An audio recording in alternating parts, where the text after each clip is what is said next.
On the third day of the third moon of 129 AC, a servant entered the royal chambers in the Red Keep, only to find that King Viserys, ancient and feeble, had died in his sleep. The humble chamberlain rushed to inform Queen Alicent of her husband's passing. Should the late king's wishes have been honoured, then Alicent should have sent a raven to Dragonstone Keep, the seat of Princess Rhaenyra, and informed her to come to King's Landing to take the Iron Throne as the king's chosen heir. However, the queen had other plans. Throwing the servant into the black cells to ensure word of Viserys' death would not spread to the public, she ordered a secret meeting of the small council, with the aim of persuading them to recognize her son, Aegon, as ruler in Rhaenyra's stead. The council was deeply torn.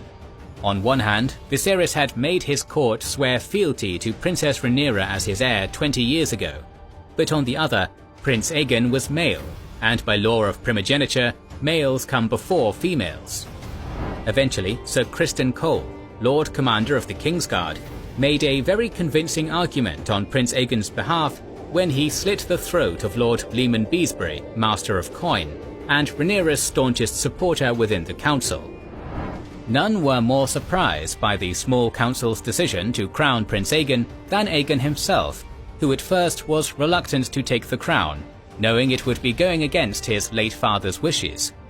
This humility was smacked out of him by his mother, who, probably correctly, convinced him that Rhaenyra was not wont to reward such loyalty, and was more likely to simply slit the young prince's throat to remove him as a threat.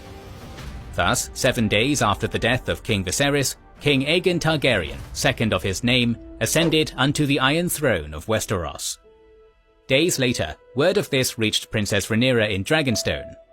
Presently pregnant with her fourth child, the shock of her siblings' betrayal induced her to miscarry the baby.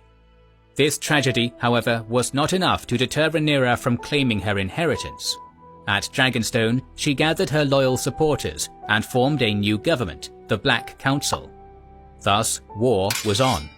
A war that would leave Westeros bathed in fire and ruin, as a brother and sister shed the blood of thousands over a dynastic spat, which in turn would see the power and prestige of House Targaryen take a fatal blow from which it would never recover.